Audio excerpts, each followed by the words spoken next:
Stephen, thank you so much for joining me on what seemed like an impossible task to get together here on this recording, but we made it happen. I think it took a little bit of focus, a little bit of intrinsic optimism to get us where we needed to go, and a little bit of laughter so that we didn't get ourselves frustrated here. But I want to kick this off and say that the book, which you wrote, feels to me like a psychological playbook on how you can take yourself from this sort of self-limited state and move yourself into one that is quite close to unlimited, or what you would call, the superhuman, right? Or the Superman state. And when I think about the main blend of what you talked about and I have to look at these: oxytocin, dopamine, norepinephrine, serotonin, endorphins, and anandamide, if I did that correct. Finding the right sort of balance between these can determine the level of focus you have on your internal goals and also externally those rewards which you're trying to achieve. Is that kind of close? So you have to understand, for starters, when you get into neurochemistry itself, neurochemicals are multi-tools. So some of those chemicals, specifically norepinephrine and dopamine, are significantly involved in motivation. So when you talk about motivation, you're really predominantly talking about dopamine. Once other people get involved, so if you start talking about like purpose, right? And purpose is sort of what is it basically passion. You're taking your passion and directing it towards a problem that's outside in the world. The big deal with purpose is because other people are involved, we start getting what are known as pro-social neurochemicals. So that's when you start to see the other ones you mentioned: serotonin, endorphins, and oxytocin. Oxytocin, for example, really doesn't show up, as far as we can tell, without other people in the equation. It's predominantly, it's a trust chemical that shows up when other people are in the equation. And serotonin is a rest and relax chemical. When you eat a big meal and you calm down afterwards, that's serotonin. But it also makes us relax in social situations. So as you start getting, more pro-social situations, it'll start showing up, that sort of thing. You're on the right track, though, because from a practical, how can I enhance motivation in my life? You are sort of working with fundamental neurochemicals. So then if we're dealing with the fundamentals, right? And like you said, before you get to the pro-social ones, we're looking at what's essentially happening on the internal track of my mind. So does my psyche and my thought process determine the first sort of step in me layering this stack that affords me the ability to get to this best possible state of thinking or focus that I would be in?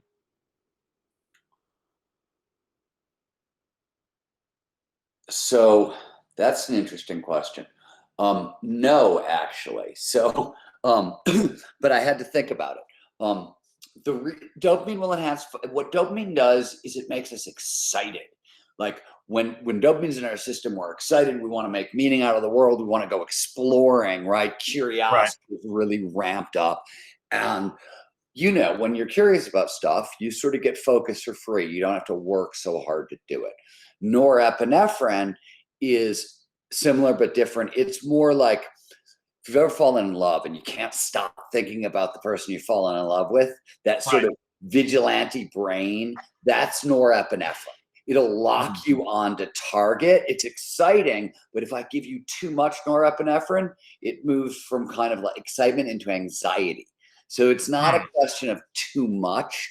And in fact, depending on kind of how you're hardwired, if you are dealing with ADHD, for example, a lot of the ADHD drugs, Ritalin and those things, are norepinephrine. There's speed, basically. You give it to somebody who doesn't have ADHD and it tightens focus. You give it to somebody who does and it calms them way down. And it does different things. So It's very much dependent on the person in a sense, but these are the kind of foundational neurochemicals that underlie motivation. And in the art of impossible, when I talk about motivation, by the way, we should just stop and Define it. point this out. When psychologists and neuroscientists really talk about motivation, we're talking about a stack of skills, right? There's extrinsic motivation. That's stuff in the world that you work really hard to get: money, sex, fame, new car, right? There's intrinsic motivation. These are internal drivers. We talked about curiosity. That's one of the more basic ones. The big five, there are obviously hundreds of internal motivators, but the big five are curiosity, passion, purpose, autonomy, and mastery. Then you're also talking about goal setting, and there actually are 3 different tiers of goal setting that we're sort of biologically hardwired for. And if you can get those right, and finally there's grit, and that's the full motivation stack. So when you're talking about how do you cultivate motivation, you're talking about aligning and tuning up that whole sort of stack of skills. And it's not super easy, but the benefits are extraordinary. And the thing is, you said earlier, this sort of the book, I don't think as the Art of Impossible is a guide to like how to unlock your Superman self, because it gets past kind of the first basic point I wanted to make in that book, which is all human beings are foundationally hardwired for peak performance. It comes built in. Correct. For starters, we can all get into flow, right? And flow is a state of optimal performance where we feel our best and perform our best. And when we're in flow, all aspects of performance, it's a long list of what gets amplified, tend to go through the roof. That's available to everyone. This other sides of the system, the motivational skill set we talked about, there's a bunch of learning skills and there's a bunch of creativity skills. Those go along with the flow skills. We can talk about what those are, but that's essentially the skill set that we call peak performance. That's all we're talking about: motivation, learning, creativity, and flow. And everybody comes with those abilities built in as well. In fact, in 30 years of kind of studying peak performance and really spending my time kind of, investigating how everybody can do this, the thing that's most overwhelming to me is that like we are all basically hardwired to tackle hard challenges. We're all hardwired for peak performance. That's the lesson you see over and over and over again. And in fact, I like to say that, I've spent a lot of time around extraordinary people who've done so-called impossible feats in all domains. And none of them started out extraordinary, right? They just figured out how to get their biology to work for them rather than against them, and did that over a long period of years. That's what you tend to see. So this is made abundantly clear now. We all come predisposed to having these traits in us. Unlocking them, turning them on, or getting out of our own way is really a function of our choice for how we want to look at the world. And we can use the biology to our benefit, correct? The one that just innately sits within us. For sure, absolutely. So is our psyche then the internal trigger that has to make that decision first for choosing the goal, finding the one to learn? The problem, I don't know what you mean by our psyche. That word doesn't mean anything to me in psychological terms unless we're going back to Freud. So I'm getting lost in your question.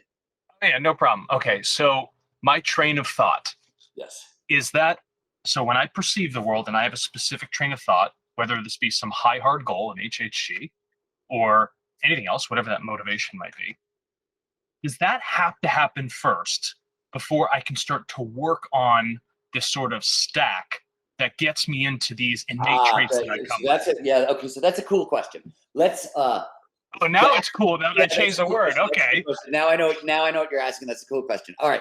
So and it gets at a really cool point, which is,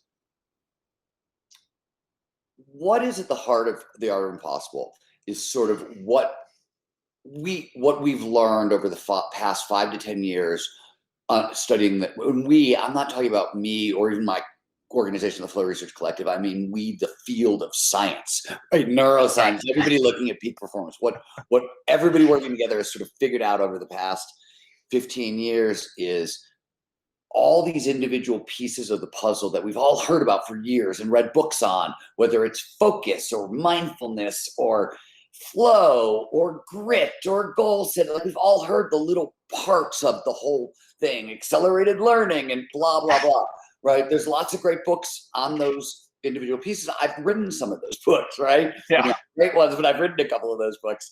And what we learned, what has been figured out over the past 5 years is, wait a minute, our biology is a system. It evolved in a certain order to work a certain way. And the way I explained those 4 skill sets we mentioned earlier that sort of encompass all this, motivation is what you need to get into the game. Learning allows you to continue to play. Creativity is how you steer. And flow is how you turbo boost the results beyond all reasonable expectations. So that's the quick shorthand to think about that stack. Here's what we've learned in the past 5 years is, because it's designed to come online in a specific order and work in a certain way, it's not that you can't start training flow before your motivation stack is online or learning. Right. You can do it whichever way. You'll get results. The big deal is if you do it in the order that it was designed to work in and use the system the way it was designed to work, you're just going to get a lot farther, a lot faster with a lot less fuss. And that's the really big deal. And do it using the system. And let me give you some simple examples. The way the system was designed to work, you want to start cultivating motivational skills. And once you do that, because of how the motivational skills need to be cultivated, that's going to start triggering flow. Once you start getting flow, which among its extraordinary performance benefits, it feels extraordinarily good. That's one of the core components to euphoric state. Scientists talk about it. One of its core characteristics is being autotelic. That's a fancy way of saying an end in itself, right? It basically means all those 5 pleasure chemicals we talked about earlier, they all show up in flow, right? It's the most addictive, pleasurable state on earth. When we test people, people will prefer flow to pretty much any other experience. And it really matters because we now know from a positive psych standpoint that the people who score off the charts for overall life satisfaction and well-being, these are the people with the most flow in their lives. So there's a specific, direct, link between how much flow you get, how happy you are, how much your life means to you, and how much life satisfaction you feel. Very super motivating. That's the result of all those feel-good neurochemicals, right? Here's the thing. If you start trying to train grit before you're producing a lot of flow, you're going to be miserable, because the only way to train grit is to, let's say you're working out, right? You want to learn how to get gritty in the gym. If your normal workout is 3 sets of 8 reps, well, today it's got to be 2 sets of 8 reps, 1 set of 9, right? And just slowly over time. Grit is really trainable, but you actually have to train it by pushing yourself slightly harder than you want to go, slightly harder than you think you can go, day after day after day for a really long time. Grit without flow is a recipe for burnout. That is one of the ways we burn ourselves out. This reason the system was designed to work in a certain order is so you're going to start getting some flow from an activity before you have to start like really learning how to get gritty in that activity. So that's what I mean. Like, you won't have to work as hard to develop the skills you want to develop. That's why you want to think about it in an order, in a specific way. Does that make sense? That makes perfect sense. And, I can even use it on my personal example. I did a lot of collegiate rowing, and I'm not going to be shy about it. I was pretty good at it. But what I found is that it felt more of this repetitive stress job where I was great at the flow. When I'm actually in that state of doing it, I could do the grit, I could push myself harder, but it lacked total motivation. The focus in my development actually did burn me out, so much that I actually never want to be in a rowboat probably ever again. So here's another one. We talk about,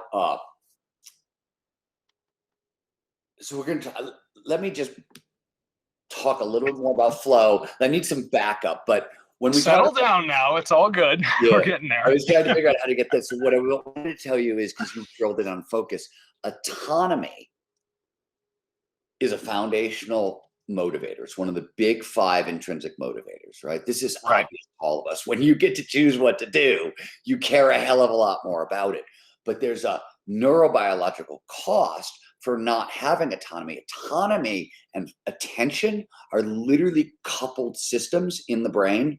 They overlay one another. So you literally, if you're not doing something of your own, of your choosing, you cannot focus completely on it. And Right. as a result, by the way, you're probably going to get blocked from flow on a regular basis with it, which is going to make it even harder, right? And once again, recipe for burnout. So autonomy as a motivator is super important. In fact, I always tell people, one of the only ways to get around it is to use mastery. So if you have to do something that's not by your own choosing, boss gives you a job, says you got to do this. The company's future depends on it, and you really don't want to do it. The best way forward is to find something in the job that affords, in the task that affords you an opportunity for mastery.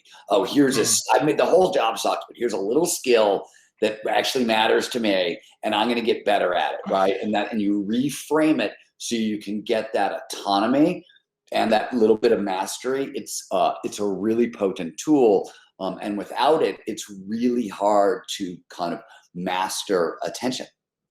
Yeah. No, and I get that. And I remember like my life at that. I'm just using myself as an That's example all right. because that's what I know.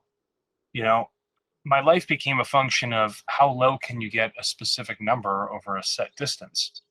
That was the mastery, right? How do I get there? How do I get there the most efficiently? Everything else, it paid for me to go to university at the time, and all that other good stuff. But it wasn't truly something I had any passion towards. I wasn't actually intrinsically motivated to do this thing. And what I found is that when I chose to leave rowing, there felt like some sort of internal autonomy. Like I now had free will over the decision for where my life was going to head. And it made a massive difference in my internal happiness, but it also afforded me the focus to go do things I really wanted to do. And, until reading what, you had said, I didn't realize that it was a combination of these efforts and one had to lead before the other to really know that this process, it's almost like you had to get free of the old shackles so you could, right? If curiosity is the foundational motivator, you want to end up cultivating passion or purpose, or right, you want to start with curiosity because it's the most basic kind of human motivator. It's a little bit of norepinephrine, a little bit of dopamine, and curiosity, that's what builds into passion. Right? If you were locked into this, that was the first thing I heard in your voice is, oh yeah, I walked away from rowing and suddenly I was free to pursue things that I was interested in. I would guess what I heard in your voice, I could be making it up, is that like you didn't even know you were interested in this stuff until you walked away from rowing. Precisely correct. Yeah, right. I just knew I knew I was disinterested in rowing. It's a funny thing because if you're not getting sort of, the other thing that you're not getting in that situation is you're not getting the dopamine reward from you, right? If you're not interested in the goal, right? If you beating a time is really not your thing, and it's not a lot of people's things, right? Yeah. My problem with competitive sports in general is I was like, you think it matters if like I beat the other guy? Like who the fuck cares? Yeah, no, that's my point. Yeah.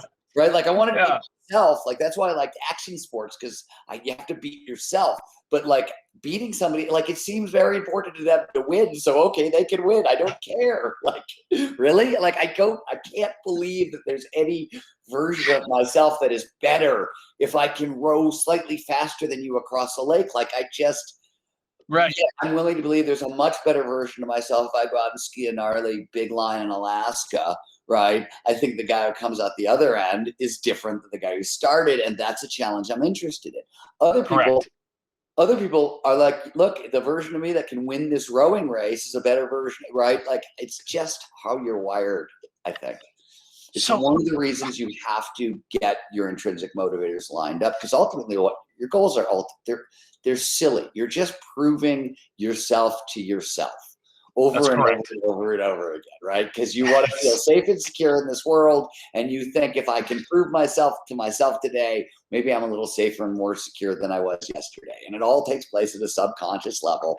But like, this is what we're doing. And I mean, I can tell you how to do it better, but it's still kind of silly. it's like some weird perverse narrative I was living. And I felt like I thought I was in reality, but in truth, there was no reality to what I was doing. I wasn't actually being the human I wanted to be. And so if I go out and I want to look for sort of that social oxytocin that comes from these other inputs from people in these other groups, I could never truly enjoy that unless I found the enjoyment internally within myself, with what I'm doing, with what my own nature is. But I know that motivation is such a hard thing for so many people, Stephen. And when I think about that, is how do we even get people to the line of motivation? So Oh, many are non-motivated. How do we even get the non-starters to move? well, it's interesting. I mean, I can tell you what the research I'd shows. love to know, please. Yeah. I mean, the research says, look, if you're cultivating motivation, the place you have to start is extrinsic motivation. You need to make enough money to pay your bills and have a little left over for fun, basically. Basically, it's because if there's too much fear in the system, meaning like, where's my rent coming from? I can't feed my family. I've got food insecurity, those kinds of things. It produces way too much fear. But once you sort of solve that crisis, what people don't realize is if you want to get motivated or you want more forward progress, extrinsic motivators are no longer going to get it done.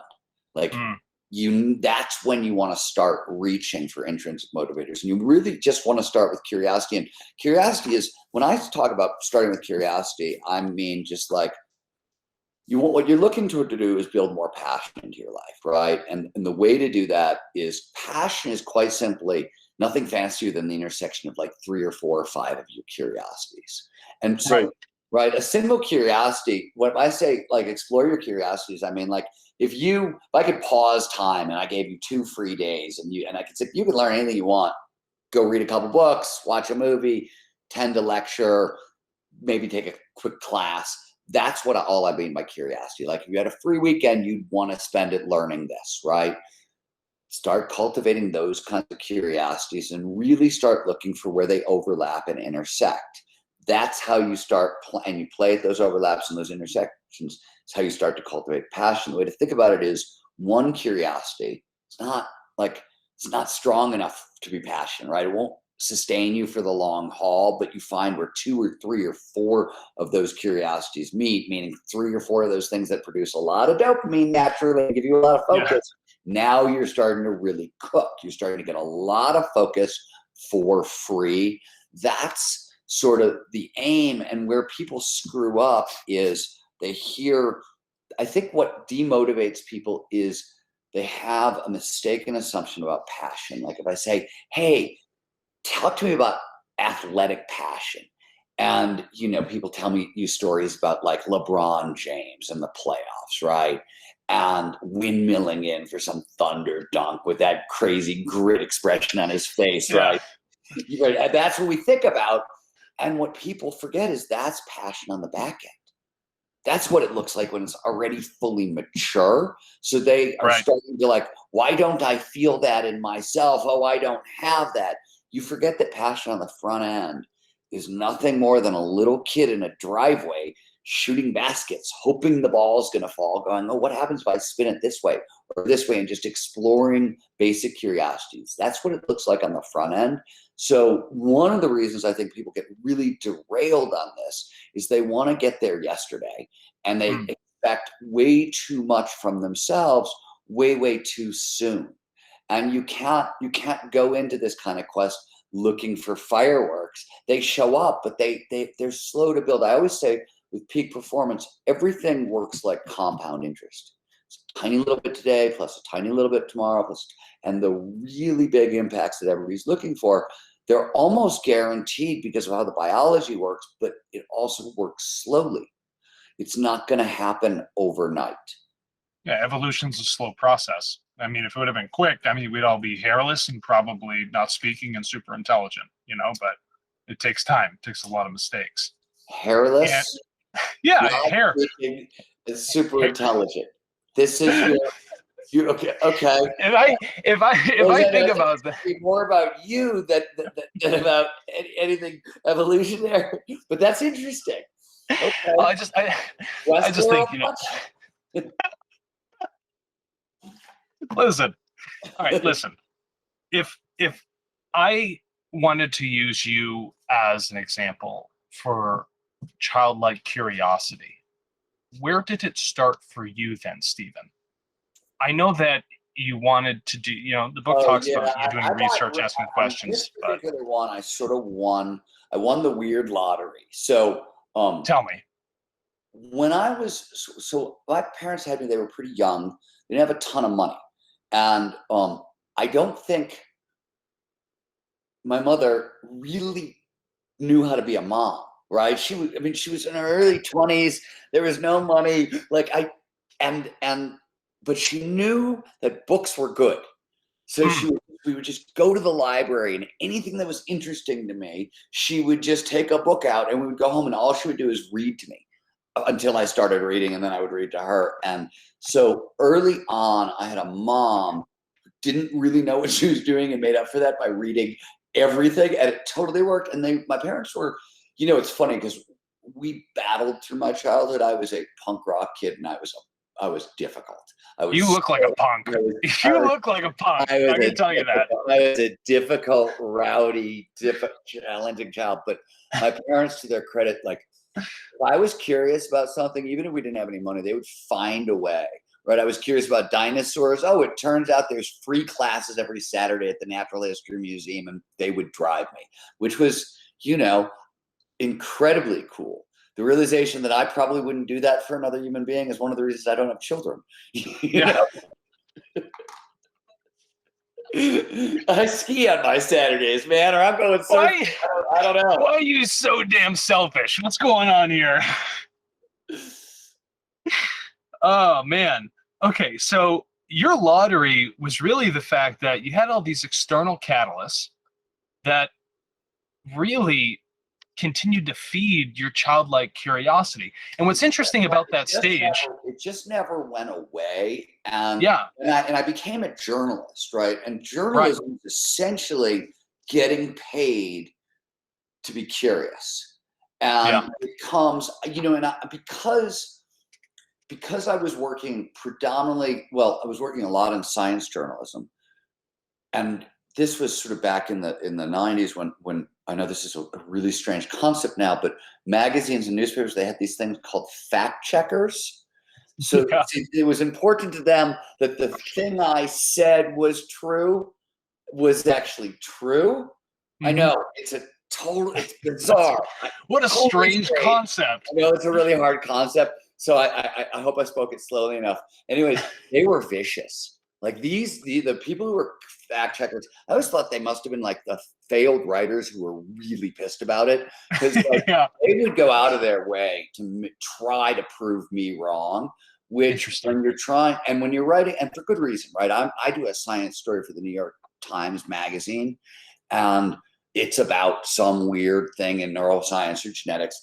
I may be the only opinion that like the reader's ever going to have on that bit of science. So like there's a reason they were so vicious, and I really appreciated it. But what it meant is I had to learn this stuff at a kind of an expert level to write about it. And so once your curiosity starts leading into like actual mastery, right? Even just the shores of mastery, I think it took 20 or 30 years before I, ever kind of achieved the kind of mastery in science that I really wanted. But like that, as you know, is a super fun drug. No, listen, I get that from talking to people. I enjoy so much listening and trying to understand your thought processes and what you want to share. You're like that book that's right in front. I don't have to turn pages. I can just ask questions and you can just brain dump all day. Understand that, like, that was essentially what journalism allowed, right? We didn't have podcasters. So if you wanted to go out and talk to the smartest people in the world, at the time, journalists were really the only people who got to do it. I had an editor, Rob Hill, who used to say, nobody knows, but we get to walk through the kingdom. And I was That's cool. And I was like, yeah, now it's a slightly different thing, because you can there's an internet, you can find experts, you can do all that sort of stuff. But, and I will tell you that, like, when you can call up and say, hey, this is Stephen Kotler with the New York Times, like people will tell you anything, right? You could call, but you pay the price. I would routinely, not routinely, but I've been screamed at called an idiot many, many times by really like top minds. I have a tape recording. I don't have it anymore because I don't have a tape recorder anymore, but I used to have a tape recording of a Nobel Prize winning scientist yelling at me for 40 minutes. I didn't understand a thing he said. Like I literally called him up. I said, hi, this is Stephen Kotler, blah, blah. I asked a single question and he just started screaming, and he screamed for like 40 minutes and then he hung up, and I was like, what? Right. I went back to my question and I realized there was like this hidden presupposition in my question that I didn't even notice. Really? Undercut.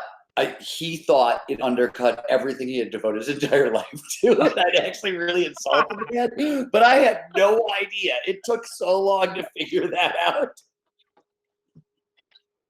True story. I love it.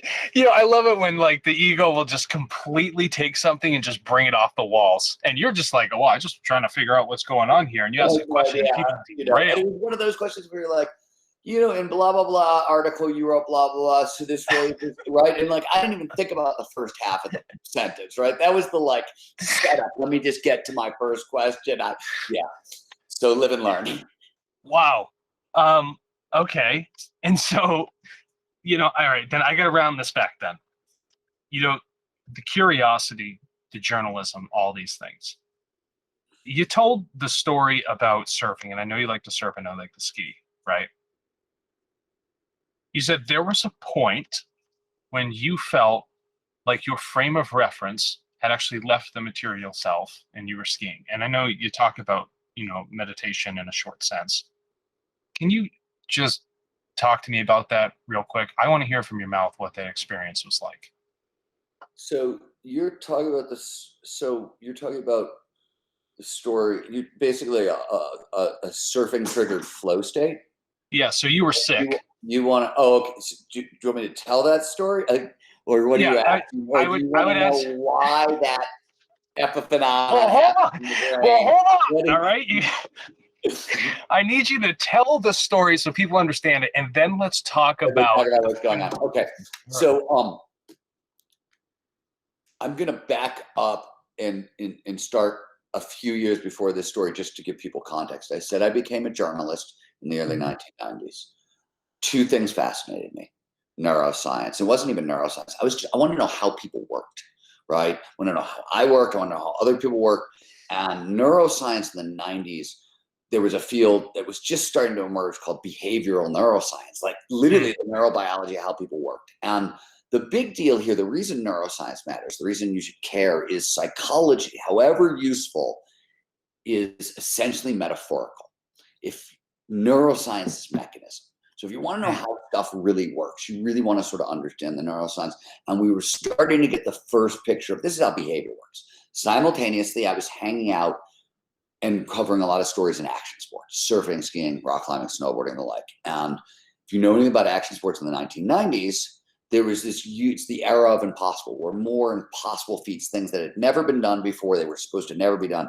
They weren't just being done, they were being iterated on. And this really caught my attention, right? And this was how this was happening. And could I actually use the neuroscience I was learning about writing these science articles to kind of decode what was happening in athletics? Became sort of a mission for me. And so I was looking at that very, very seriously, and had been doing that for a while. And then around age 30, as you pointed out, I got Lyme disease, and it was sort of the end of my career. I spent 3 years in bed. I was incredibly, incredibly sick. If you don't know what Lyme is like, it's sort of like the worst flu you've ever had, crossed with paranoid schizophrenia. That's not a joke. Paranoid schizophrenia is the most common misdiagnosis for Lyme. So everything neurobiological or neurological in me was gone. I had no short-term memory, no long-term memory.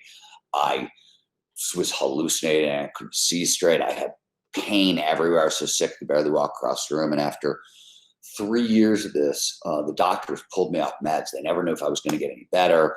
My stomach lining started bleeding out in reaction to the meds. And This was high dose antibiotics, I'm guessing, because that's all they could do with Lyme this disease was at the before time. this was before somebody pointed out that it was a bad idea to keep somebody on doxycycline for a year and a half, right? Yeah, I'd say. It like totally. Stephen, don't go out in the sun, Stephen. Right. Anyways, needless to say, I was functional about 10% of the time. So I could work like an hour a day, and the rest of the time I would lie on a couch and moan.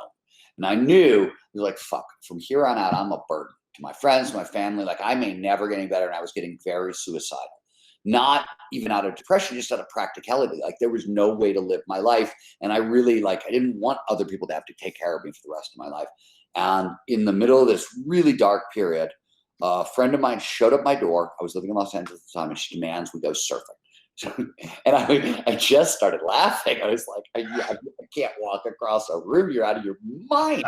And it had also been like 4 or 5 years since I had surfed. And she wouldn't leave and wouldn't leave and kept badgering me. And then, hours went by. And finally I was like, you know what?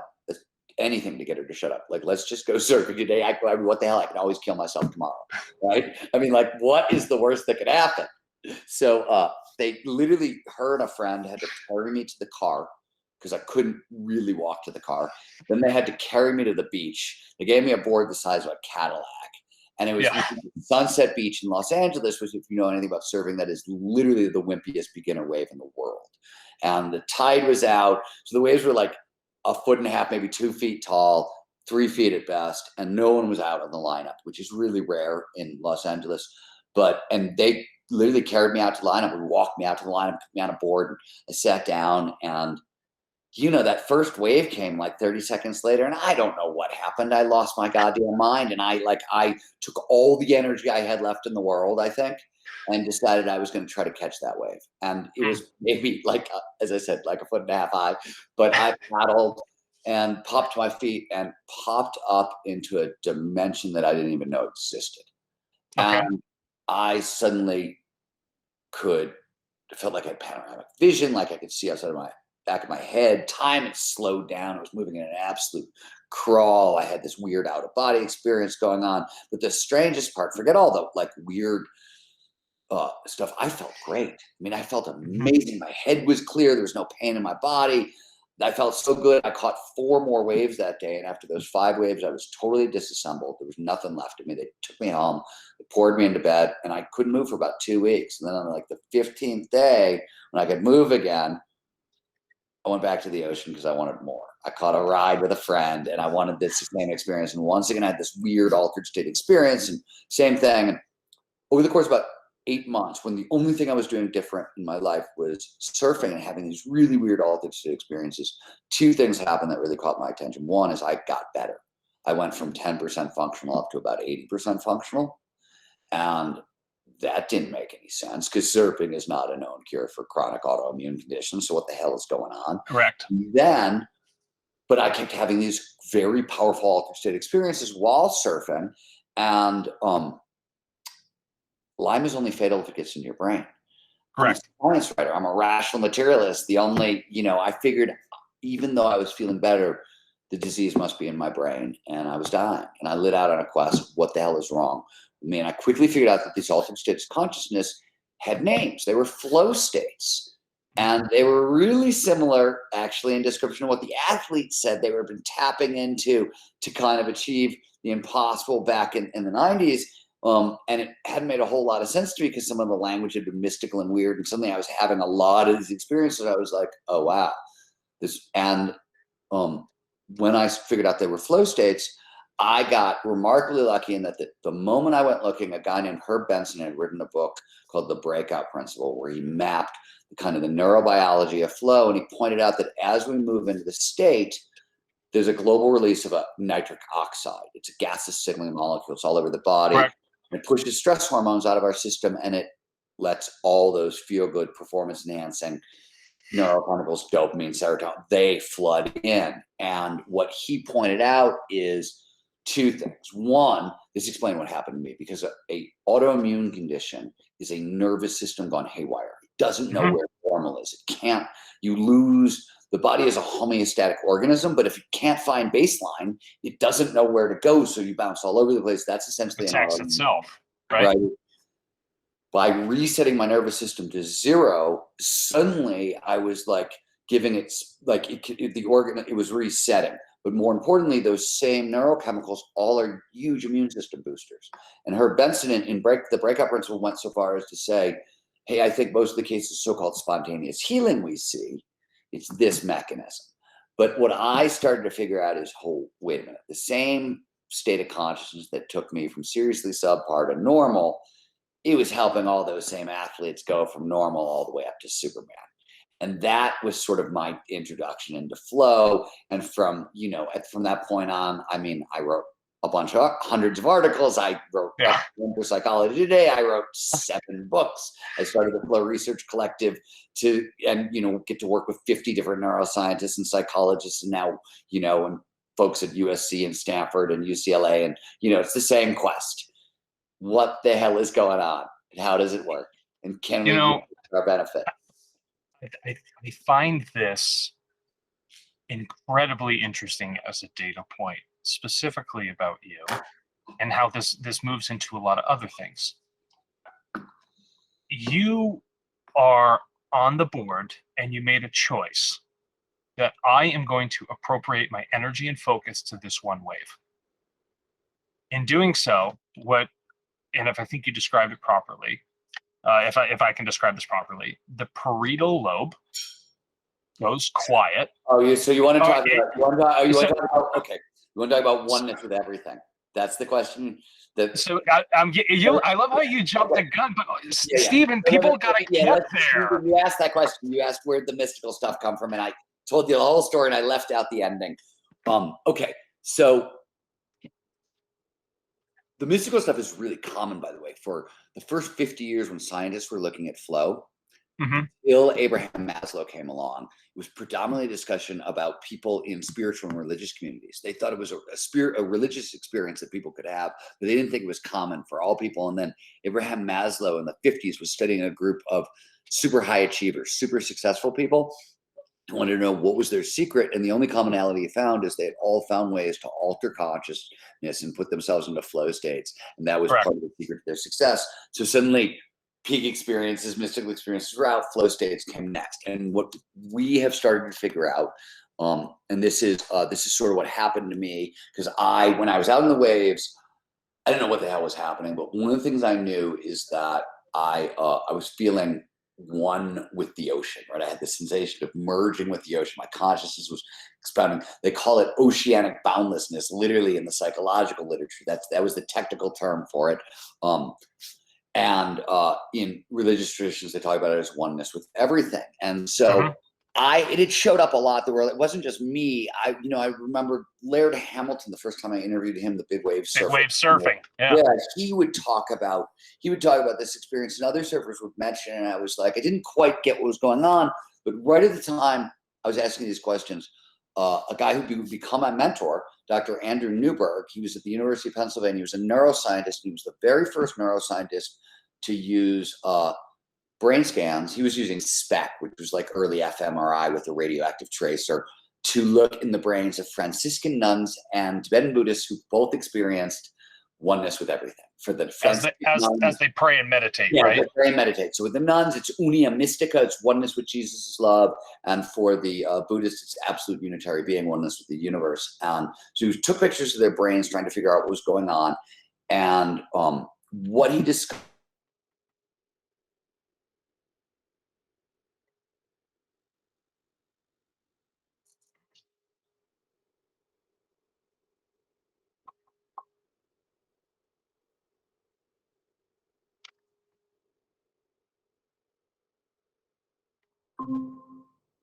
Oh, you still there? You cut out. Here, you froze. Oh no, I was watching you and you just froze, disappeared. So we have a full post-production team. So keep going, keep talking. I caught the part of the nuns and the Buddhists with the oneness, and then Andrew Newberg. What's going on? What he figured out is, so your brain is an energy hog, right? The brain, like your brain just like uses 25% of the body's energy at rest. So like 1/4 of everything you eat goes to power your brain, right? And yet it's like a tiny, tiny fraction of your actual body weight. So the first order of business for all structures in the brain is conserve energy.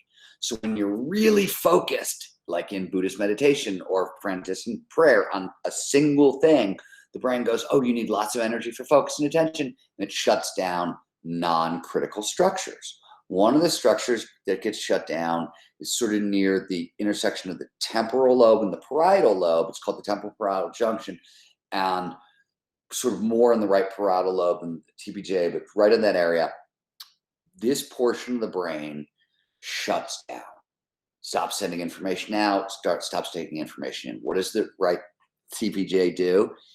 It, among other things, it helps us orient ourselves in space. It essentially draws a line around the body and says, you end here and the rest of the world begins. And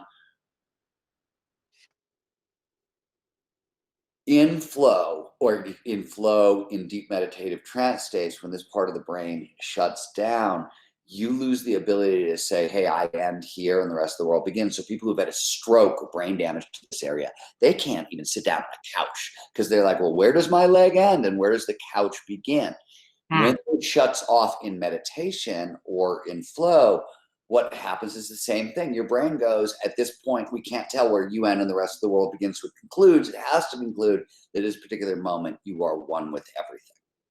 And that's sort of that ecstatic meditation. Those are those states that people would want to be in all the time, as opposed to other extrinsic motivators, right? They'll go for this sort of intrinsic thing that is occurring that makes them feel this expansiveness. I mean, for you, for your flow state, surfing, putting you into the state multiple times brought you from 10% usefulness as a human being back up to 80% for yourself, right?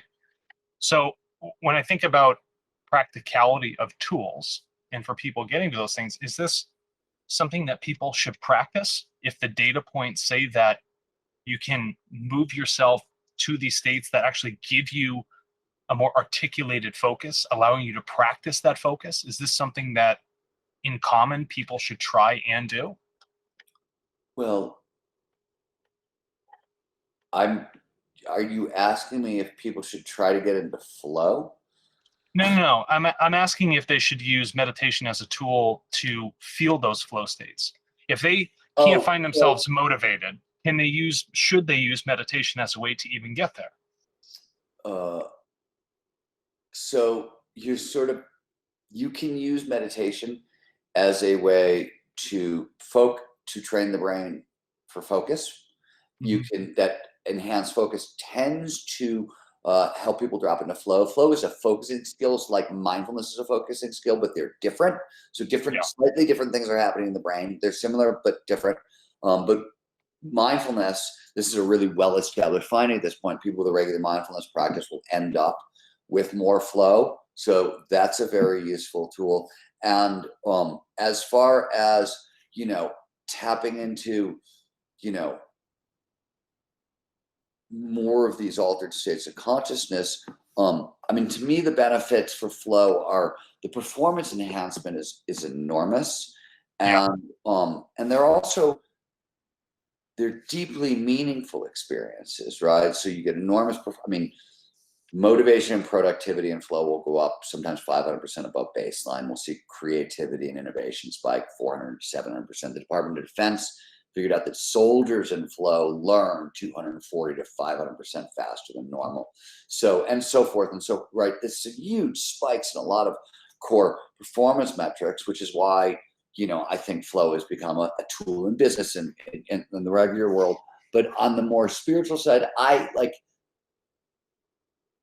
don't know. It's the only spiritual experiences if you want to call those spiritual experiences, they're the only ones I ever get. You know what I mean? Yeah. I have never meditated myself into a spiritual experience, but I've certainly skied myself and surfed myself. You know what I think certain tools work better for certain people than others on that particular one.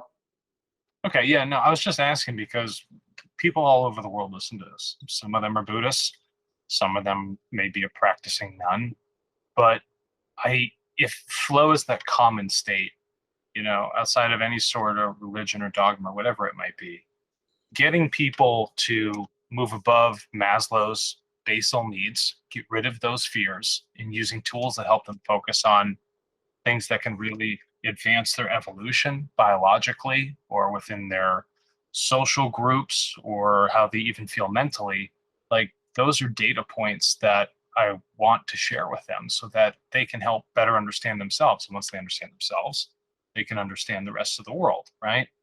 You didn't have time really to focus on anyone else. And you said, if I'm continually in the state of sickness, of, having Lyme's disease and having it affect my immune system, well, then I'm frankly more of a burden, and people feel like a burden. There's a great majority of it. And so when I look at this and when I read about flow states and the chemicals, it is uplifting to hear that at a fundamental level, everybody carries these innate traits, and just finding practical ways for them to go about it and begin to unlock those levels of potential that they have within them is something very, very positive. And I just love the fact that your new book on the impossible shares that for them to adopt.